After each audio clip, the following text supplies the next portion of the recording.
Between two worlds, the stranded Igbos of Benue. They live in the heart of Nigeria, yet they exist on the fringes.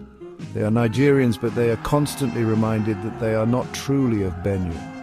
They are the Igbos of Benue State, a people caught between two worlds. Numbering over 1 million, they reside in scattered communities, their presence a stark reminder of the artificial borders drawn by colonial powers. Their story is one of resilience in the face of adversity, of a people determined to hold on to their identity while navigating a present that seems determined to erase them. This is the story of the Igbos of Ezza, Izzi, and Effium descent in Benue State, a story that must be told. A legacy of displacement, echoes of a divided past. The story of the Igbos in Benue State is inextricably intertwined with the history of Nigeria itself.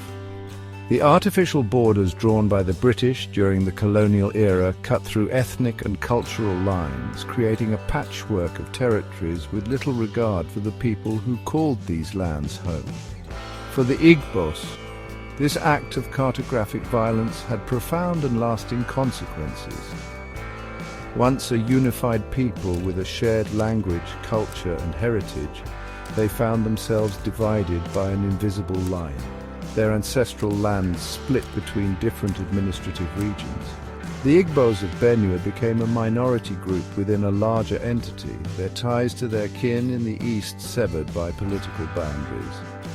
This separation had a profound impact on their sense of identity and belonging.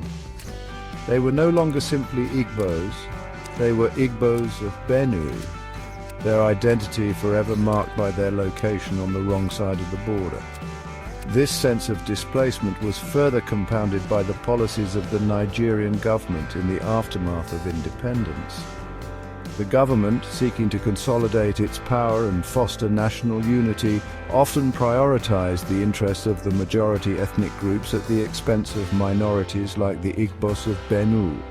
This marginalization manifested itself in various forms, from the underrepresentation of Igbos in government and public service, to the lack of investment in infrastructure and development projects in Igbo-dominated areas. The Igbos of Benue, like many minority groups across Nigeria, were left to fend for themselves, their voices drowned out in the clamor for resources and recognition.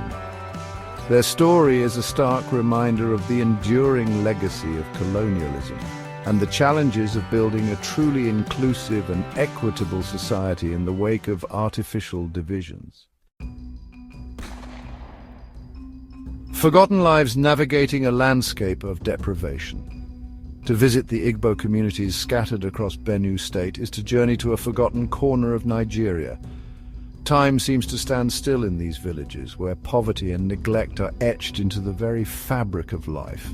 The basic amenities that many Nigerians take for granted, electricity, clean water, healthcare, education, are but distant dreams for the Igbos of Benue. Their roads are treacherous dirt tracks, impassable during the rainy season, cutting them off from neighboring communities and essential services. The lack of access to healthcare is particularly dire. Hospitals and clinics are few and far between, and those that do exist are often ill-equipped and understaffed. For many, traditional healers remain the only option, their ancient remedies offering little respite from the ravages of preventable diseases. The absence of quality education casts a long shadow over the future of Igbo children. Schools are overcrowded, underfunded, and lacking in basic supplies. Many children, particularly girls, are forced to drop out of school at an early age, their dreams of a better future dashed by the harsh realities of their circumstances. The cycle of poverty and deprivation continues, passed down from one generation to the next. The Igbos of Benue are trapped in a vicious cycle, their lives circumscribed by poverty, neglect, and a lack of opportunity. They are denied the basic tools they need to improve their lives, their pleas for help ignored by those in power. Their story is a powerful indictment of a system that has failed to protect its most vulnerable citizens, a system that perpetuates inequality and denies opportunity to those who need it most.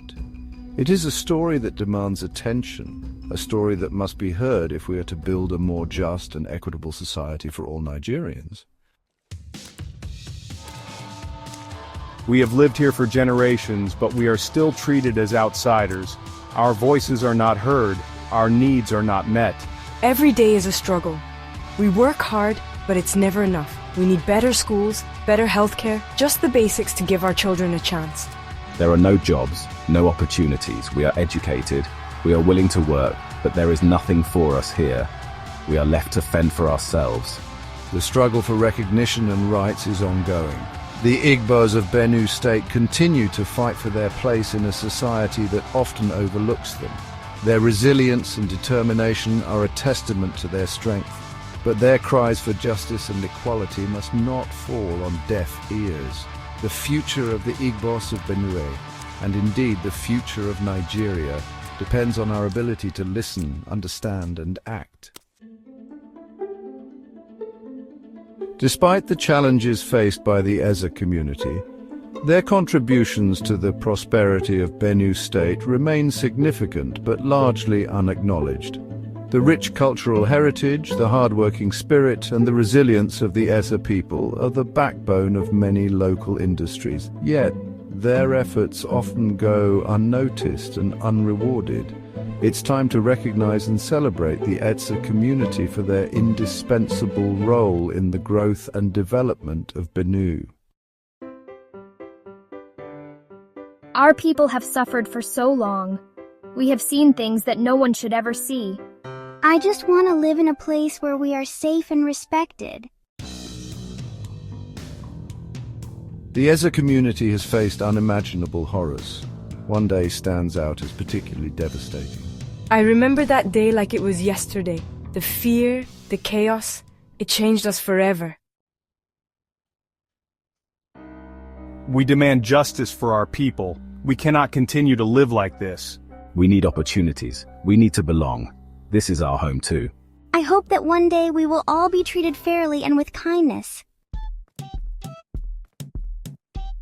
The time for change is now. The Ezza community calls upon the world to listen, to act, and to restore their dignity. Together, we can make a difference.